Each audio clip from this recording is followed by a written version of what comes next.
రాజశేఖర్ కుటుంబ సభ్యులను ప్రభుత్వం ఆదుకోవాలని బీఆర్ఎస్ నేత ఆర్ఎస్ ప్రవీణ్ కుమార్ డిమాండ్ చేశారు. రంగారెడ్డి జిల్లా యలంపల్లిలో పరువు హత్యకు గురైన రాజశేఖర్ కుటుంబ సభ్యులను పరామర్శించారు. నిందితులను కఠినంగా శిక్షించాలని, కుటుంబానికి ₹1 కోటి ఎక్స్గ్రేషియాతో పాటు ప్రభుత్వ ఉద్యోగం ఇవ్వాలని, సొంత ఇల్లు నిర్మించి ఇవ్వాలని డిమాండ్ చేశారు బీఆర్ఎస్ నాయకులు. పోలీసుల నిర్లక్ష్యం వల్లే హత్య జరిగిందని, సంబంధిత అధికారులను ఉద్యోగం నుంచి డిస్మిస్ చేయాలని ఈ సందర్భంగా వారు కోరారు. నా మీద మీరు వెళ్తారా నా ముంగర అది ఇది అని దౌర్జన్యంగా పిల్లలు తిట్టుడు అందరిని తిట్టుడు ఊర్లో ఎట్లు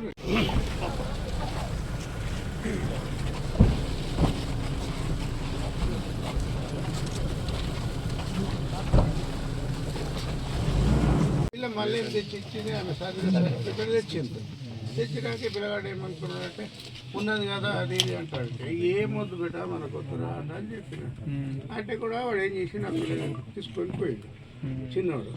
ఇటు 2 రోజుల క్రితం అదే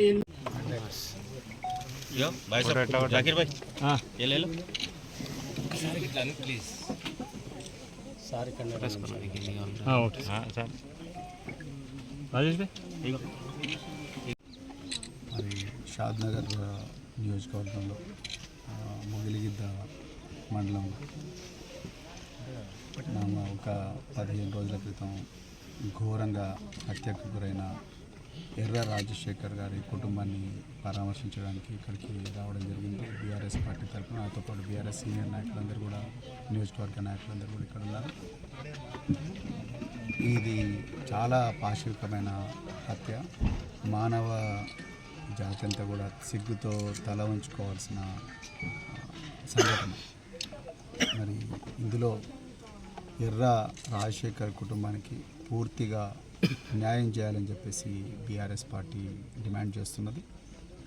ముఖ్యంగా ఈ కుటుంబంలో ఎర్ర రాజశేఖర్ హత్యకు, అమానవీయమైన హత్యకు కారకులైన పోలీస్ అధికారుల మీద, ముఖ్యంగా పోలీస్ అధికారుల నిర్లక్ష్యం వల్లనే ఈ హత్య జరిగింది. కాబట్టి ఈ పోలీస్ అధికారుల మీద కూడా SC/ST prevention of atrocities act తప్పనిసరిగా బుక్ చేసి వాళ్ళను కూడా జైలుకు పంపించి వాళ్ళని సర్వీస్ నుంచి డిస్మిస్ చేయాల్సిందిగా నేను రాష్ట్ర ప్రభుత్వాన్ని డిమాండ్ చేస్తున్నాను.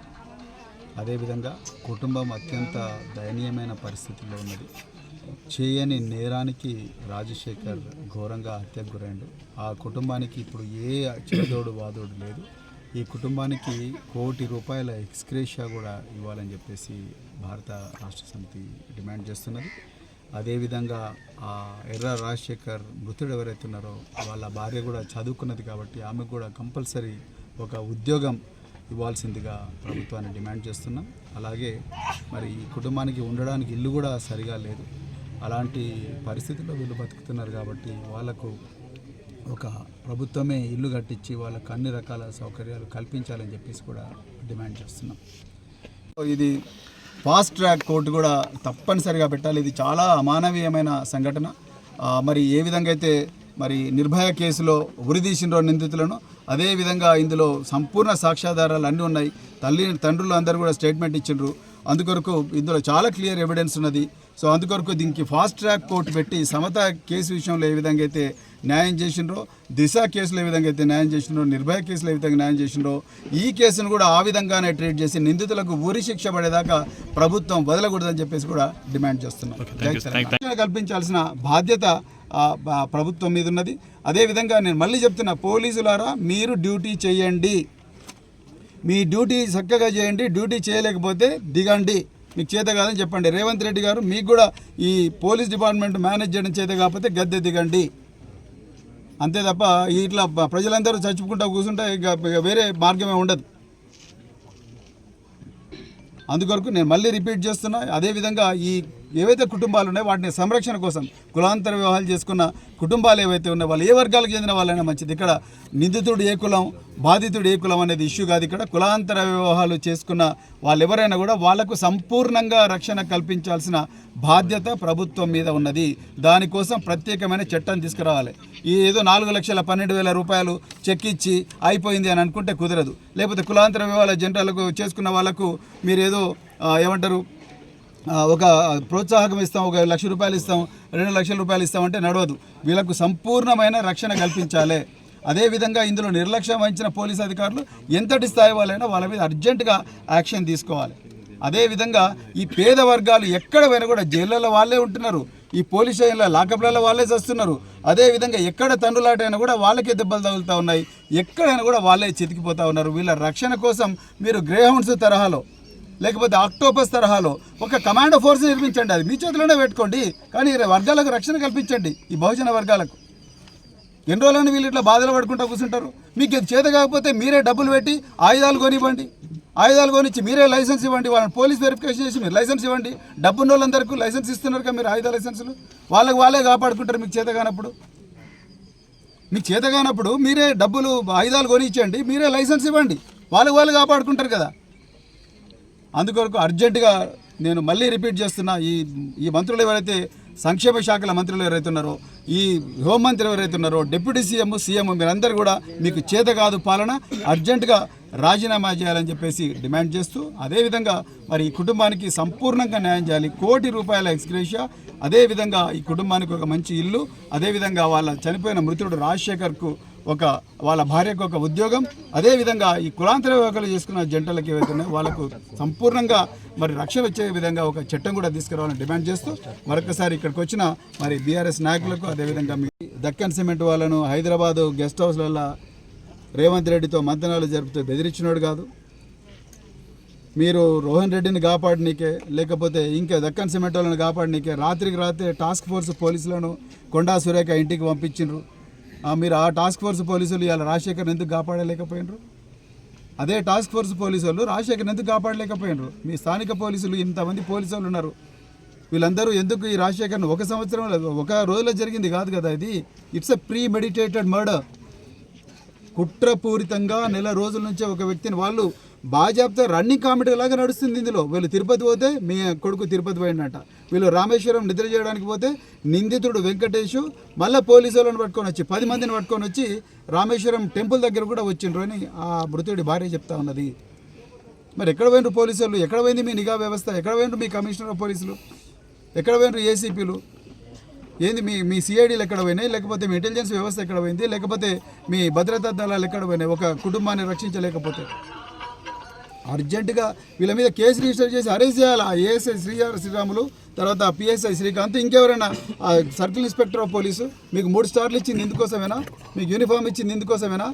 మీకు అంత అద్భుతమైన పోలీస్ స్టేషన్లు కట్టించింది ఇందుకోసమేనా? మీకు టయోటా ఇన్నోవా కార్లు మీకు జీతాలు పెంచింది ఇందుకోసమేనా? మీరు ఒక పేదవాడి కుటుంబాన్ని కాపాడలేకపోతే, ఒక పేదవాడి ప్రాణాన్ని కాపాడలేకపోతే, రేవంత్ రెడ్డి గారు మీకు ఏమాత్రం హోంమంత్రిగా కొనసాగే నైతిక హక్కు లేదు లేదు లేదు లేదు. ఈ ప్రజల విశ్వాసాన్ని మీరు పూర్తిగా కోల్పోయినరు. ఇక్కడ ఎర్ర రాజశేఖర్ను చంపినరు. ఇదే రేవంత్ రెడ్డి పాలనలో, ఇదే కోదాడ పట్టణంలో బాధితుడు పోయి మాకు న్యాయం చేయండి, సీఎంఆర్ఎఫ్ పదలు ఏవైతే పైసలు ఉన్నాయో అవి పక్కదోవ పట్టినాయి అని చెప్పి ఆయన పోతే, ఆయననే ఉల్టా తీసుకొచ్చి పోలీస్ స్టేషన్లో 3 రోజులు చిత్రహింసలు పెడితే ఆయన చచ్చిపోయాడు. ఇది మీ పాలనలో పరిస్థితి. మరి ఎక్కడ పోయింది మీ ప్రజాపాలన? ఎక్కడ పోయింది మీ సంక్షేమ పాలన? ఎక్కడ పోయింది ప్రజాప్రభుత్వం? ఎక్కడ పోయింది ఇందిరమ్మ పాలన? అర్జెంటుగా మీరు రాజీనామా చేయండి. బాధ్యులైన పోలీస్ అధికారులు, వాళ్ళు ఎవరైనా కమిషనర్ ఆఫ్ పోలీస్ అయినా, వాళ్ళు డిప్యూటీ కమిషనర్ ఆఫ్ పోలీస్ అయినా, మీరెవ్వరు కూడా ఇక్కడ ఉండడానికి వీల్లేదు. ఒక పేదవాడి ప్రాణాలు కాపాడలేని వాళ్ళు, మీకు ఈ యూనిఫామ్లు అవసరం లేదు, మీకు ఇన్నోవా కార్లు అవసరం లేదు, మీకు ఇంత పెద్ద జీతాలు కూడా అవసరం లేదు, మీకు ఇంత మంచి పోలీస్ స్టేషన్లు కూడా అవసరం లేదు. అర్జెంటుగా వీళ్ళను బర్తరఫ్ చేయాలి. సమ్మరి మరియమ్మ కేసులో ఏ విధంగా అయితే ఆనాడు కేసీఆర్ గారు వాళ్ళను సర్వీస్ నుంచి డిస్మిస్ చేసినారో, అదే విధంగా వీళ్ళను కూడా ఈ బాధ్యులైన పోలీస్ అధికారులు, వాళ్ళు ఎంత పెద్దవాళ్ళైనా సరే, వాళ్ళను సర్వీస్ నుంచి డిస్మిస్ చేయాలి. అంతవరకు కూడా మేము ఆందోళన ఆపము. అదేవిధంగా కోదాడలో కూడా ఈ పోలీస్ అధికారుల మీద SC/ST prevention of atrocities act పెట్టాల్సిందే. వీళ్ళకు న్యాయం జరిగేంత వరకు మేము జాతీయ SC కమిషన్ కోసం మేము కోర్టును కూడా ఆశ్రయిస్తాం. అదేవిధంగా నేను మళ్ళీ చెప్తున్నా, ఈ పేద వర్గాలే ఈ దాడులకు గురవుతున్నాయి. ఒకసారి కులాంతర వివాహం, లేకపోతే ఇంకొకసారి పోలీస్ స్టేషన్లో లాకప్ డెత్తులు, లేకపోతే ఇంకోసారి భూమి పంచాయతీలు. అసలే రెక్కాడితే డొక్కాడని కుటుంబాలు. వాళ్ళ ఇల్లు చూడండి, మీలాగా జూబ్లీహిల్స్ బంగ్లాలు ఉన్న వాళ్ళు కాదు. ఇల్లు గుడిసెలలో ఉంటున్నారు, 100 సంవత్సరాల నుంచి గుడిసెలలో ఉంటున్నారు. వీళ్ళ ఈ పేద ప్రజల జీవితాలు కాపాడలేని వాళ్ళు మీరు ఎందుకు, వీళ్ళు ఓటర్లుగా మాత్రమే పనికొస్తున్నారు మీకు, అంతే తప్ప వీళ్ళ ప్రాణాలు రక్షించడానికి మీ చేతులు వస్తలేవు, మీ గుండె వస్తలేదు. మేము అర్జెంటుగా డిమాండ్ చేస్తున్నాం బీఆర్ఎస్ పార్టీ తరపు నుంచి ఈ కుటుంబాలను కాపాడాలి. అదేవిధంగా దిశ విషయంలో ఏ విధంగా అయితే మీరు శంషాబాద్లో ఒక దిశను ఈ రాజశేఖర్ని ఎట్లయితే చంపినరో దిశను కూడా అదే విధంగా చంపినరు. కానీ దిశకు ఆ రోజు ఏం చేసిండ్రు, మీరు ఎన్కౌంటర్ చేసిండ్రు ఇది తర్వాత నిందితులను. దాని తర్వాత దిశ పేరు మీద ఒక చట్టం తీసుకొచ్చిండ్రు. నిర్భయ అనే ఒక మహిళను ఢిల్లీలో అమానవీయమైన రీతిలో ఆమెను సామూహిక అత్యాచారం చేస్తే ఆమె కోసం కూడా ఒక చట్టం తీసుకొచ్చిండ్రు.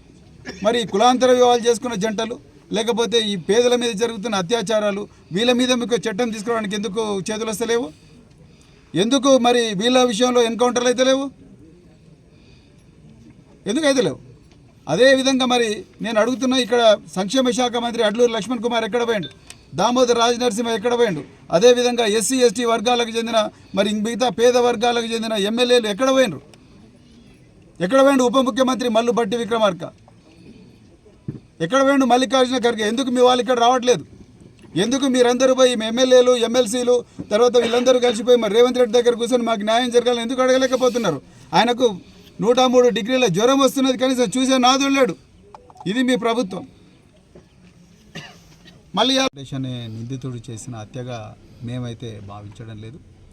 ఇందులో పోలీసు డిపార్ట్మెంట్ నిర్లక్ష్యం అడుగడుగునా కనిపిస్తున్నది. ఇదేదో సడన్గా ఒక నిర్ణయం తీసుకొని, లేకపోతే తన బిడ్డ కులాంతర వివాహం చేసుకుందని ఒక తండ్రి, ఆ బిడ్డ తండ్రి సడన్గా నిర్ణయం తీసుకొని చేసిన వ్యవహారం కాదు. దీనికి సంబంధించి చాలా పంచాయతీలు షాద్నగర్ పోలీస్ స్టేషన్లో అయినాయి, అదేవిధంగా మొయినాబాద్ పోలీస్ స్టేషన్లో కూడా అయినాయి. మరి మొయినాబాద్ పోలీస్ స్టేషన్లో, షాద్నగర్ పోలీస్ స్టేషన్లో పోలీసుల కనుసన్నల్లోనే ఈ కుటుంబానికి చెందిన ఈ రాజశేఖర్ను, తర్వాత వాళ్ళ తమ్ముడిని, వాళ్ళ కుటుంబ సభ్యులను అవతలి వ్యక్తులు ఘోరంగా కొట్టడం జరిగింది. అదేవిధంగా ఇప్పుడే మరి ఈ రాజశేఖర్ వాళ్ళ తండ్రి గారు చాలా క్లియర్గా చెప్తున్నారు, మేము పోలీస్ స్టేషన్లో అందరం కలిసి పోలీసుల సమక్షంలోనే ఒప్పంద పత్రం రాసుకున్నాం. అందులో తను క్లియర్గా మెన్షన్ చేసిండు, మా ప్రాణాలకు ప్రమాదం ఉన్నది, మాకేమైనా ప్రమాదం అంటూ జరిగితే దానికి బాధ్యుడు వెంకటేష్, అంటే అమ్మాయి తండ్రే కారణం అని కూడా చెప్పడం జరిగింది. అయితే ఇందులో నిజంగా ఘోరమైన విషయం, ఈరోజు రేవంత్ రెడ్డి కూడా సిగ్గుతో తల వంచుకోవాల్సిన విషయం. ఎందుకంటే ఆయన్నే హోంమంత్రి, ఆయన్నే ముఖ్యమంత్రి. ప్రజా పాలన అంటున్నారు, ఇందిరమ్మ పాలన అంటున్నారు, అదేవిధంగా ప్రజా ప్రభుత్వం అంటున్నారు. చేవెళ్ళ సాక్షిగా ఎస్సీ ఎస్టీలందరినీ కూడా గుండెలో పెట్టుకొని కాపాడుకుంటామని సాక్షాత్తు ఏఐసిసి ప్రెసిడెంట్ మల్లికార్జున ఖర్గే గారిని తీసుకొచ్చి నమ్మబలికిండ్రు రేవంత్ రెడ్డి గారు. ఈరోజు మీరు ఏమాత్రం నైతిక విలువలున్నా మీరు రాజీనామా చేయాలి. మీరే హోంమంత్రి, మీరు ఈ ఇంటికి రావాల్సి ఉండే. మీరు, మీ మినిస్టర్ అడ్లూరి లక్ష్మణ్ కుమార్, ఇందులో మీ డిపార్ట్మెంట్ యొక్క వైఫల్యం అడుగడుగునా కనిపిస్తున్నది.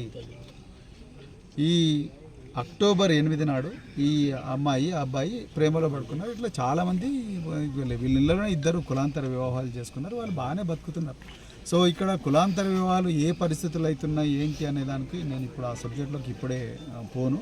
కానీ ఇప్పుడు కులాంతర వివాహం జరిగింది, లేకపోతే ఒక అబ్బాయి ఒక అమ్మాయి 2 ప్రేమలో ఉన్నారు, ఒక కుటుంబం కన్సెంట్ ఇచ్చింది, ఇంకో కుటుంబం అగ్రి కావడం లేదు దానికి. సో దాని మీద పంచాయతీలు అవుతున్నాయి. అమ్మాయి మైనరు అన్నారు, లేదు నేను మేజర్ అని, అమ్మాయి నా దగ్గర సర్టిఫికెట్లు ఉన్నాయని చెప్పేసి మొయినాబాద్లో చదువుకుంటుంది కాబట్టి మొయినాబాద్ నుంచి సర్టిఫికెట్లు కూడా తీసుకోవడానికి తన భర్తను తీసుకొని పోయింది. ఇవన్నీ జరుగుతూనే ఉన్నాయి. ఇవన్నీ అడుగడుగునా పోలీసులకు తెలుస్తూనే ఉన్నాయి. ఇప్పుడు కుటుంబ సభ్యులు చాలా క్లియర్గా చెప్పిండ్రు. షాద్నగర్లో ఉండే ఒక ఏఎస్ఐ శ్రీరాములు అనే వ్యక్తి ఈ నిందితుడి కుటుంబానికి దగ్గర బంధువు అని, అదేవిధంగా మరి ఇక్కడ ఒక ప్రొబేషనరీ సబ్ ఇన్స్పెక్టర్ కూడా శ్రీకాంత్ అంట, ఆయనకు కూడా ఈ విషయం మొత్తం తెలుసని, ఇంకా డిఎస్పీ ఎవరో లక్ష్మీనారాయణ ఇంకెవరో ఉన్నారు, డిఎస్పీలు సిఐలు, వీళ్ళందరికీ కూడా ఈ పంచాయతీ జరుగుతున్న విషయం అనేది చాలా క్లియర్గా అందరికీ తెలుసు. అట్లా ఒక్కరోజు జరిగిన వ్యవహారం కాదు, ఇది నెల రోజులు జరిగిన వ్యవహారం. మరి నెల రోజులు జరిగిన వ్యవహారంలో వీళ్ళ ప్రాణాలకు ప్రమాదం ఉందని పోలీస్ స్టేషన్లోనే ఒప్పంద పత్రం రాసుకున్నప్పటికీ, ఆ ఒప్పంద పత్రం కాపీ పోలీసు వాళ్ళ చేతికి ఇచ్చినప్పటికీ వీళ్ళ ఈ రాజశేఖర్ అనే వ్యక్తి ప్రాణాన్ని కాపాడలేకపోయినరు ఈ పోలీసులు. మరి నేను ఇంకొక ప్రశ్న కూడా వేస్తున్నా, మరి రాత్రి 12వ తారీఖు నాడు రాత్రి ఈ అమ్మాయి అమ్మాయి అన్న బావ అంటే ఎవరైతే చనిపోయిన మృతుడు రాజశేఖర్ ఇంటికి షాద్నగర్లో ఈ నిందితుడు రాత్రి 10 గంటలకు ఒక వాహనాన్ని టయోటా ఇన్నోవా వాహనాన్ని తీసుకొచ్చి ఇంకా కొంతమంది గుర్తు తెలియని వ్యక్తులతో తీసుకొచ్చి పోలీస్ స్టేషన్లో మీ తమ్ముడు ఉన్నాడు, మీ తమ్ముడు దొరికిండు, నువ్వు కూడా రా అని చెప్తే వాళ్ళ భార్య చాలా క్లియర్గా చెప్తుంది, మీరు ఏమన్నంటే పోలీసులతో ఇక్కడనే మాట్లాడిపించండి అని అంటే, లేదు పోలీసులతో మాట్లాడించినట్టే పోలీసులతో మాట్లాడించకుండా పోలీస్ స్టేషన్లో పోయి మాట్లాడుకుందాంపా అని చెప్పేసి ఇతన్ని బలవంతంగా గుంజుకొని పోతుంటే ఆమె మరి అడ్డం పెడితే ఆమెను కూడా నిన్ను కూడా తీసుకుపోతాంపా అని చెప్పేసి ఒక మహిళను కూడా గుంజుకుంటూ పోవడానికి ప్రయత్నం చేస్తే తన భార్య మీద ఏం దౌర్జన్యం జరుగుతుందన్న భయంతో రాజశేఖర్ సరే నేను వస్తాపా పోలీస్ స్టేషన్కి అని పోయాడు. సో అది అయిపోయిన వెంటనే వీళ్ళకి అనుమానం వచ్చేందుకో మళ్ళీ వెంటనే ఈ మహిళ రాత్రి 11 గంటలకు పోలీస్ స్టేషన్ పోయింది, డయల్ 100కు ఫోన్ చేసింది, పోలీస్ స్టేషన్కి పోయింది, 112కు ఫోన్ చేసిండ్రు. తర్వాత 12వ తారీఖు అయిపోయింది, 13వ తారీఖు నాడు, 14వ తారీఖు నాడు, 15వ తారీఖు నాడు 3 రోజుల వరకు కూడా బాడీ దొరకలేదు. 4 రోజుల తర్వాత మహబూబ్నగర్ మార్చురీలో ఈ బాడీ ఉన్నది, మీరు దయచేసి వచ్చి చూడండి ఆ బాడీ మీద కాదా అని అంటే ఆ మృతుడి యొక్క చేతిని గుర్తుపట్టి వాళ్ళ భార్య ఈయననే నా భర్త అని చెప్పేసి చెప్పడం జరిగింది. అంటే మీరు చేవెళ్ళ సాక్షిగా మేము వీళ్ళందరినీ కాపాడుకుంటామని, మరి హోంమంత్రిగా ఈ రాష్ట్రంలో ఉండే 4 కోట్ల ప్రజలను కాపాడుతామని చెప్పిన మరి రేవంత్ రెడ్డి గారు, మరి రాజ్యాంగాన్ని పట్టుకొని రాహుల్ గాంధీ గారు నేను జీవించే హక్కును కాపాడుతా అని చెప్పేసి అంటున్న రాహుల్ గాంధీ గారు, అదేవిధంగా రేవంత్ రెడ్డి గారు, మీరు చేసిన నిర్వాహకం వల్ల ఇవాళ ఒక నిండు ప్రాణం బలైంది. ఒక తండ్రి ఒక కొడుకును కోల్పోయిండు, ఒక భార్య తన భర్తను కోల్పోయింది, ఒక తమ్ముడు ఒక అన్నను కోల్పోయిండు, ఒక కుటుంబ సభ్యుడు ఆయన ఫార్మా కంపెనీలో ఎక్కడో చిన్న ఉద్యోగం చేసుకుంటూ బతికేటోడు.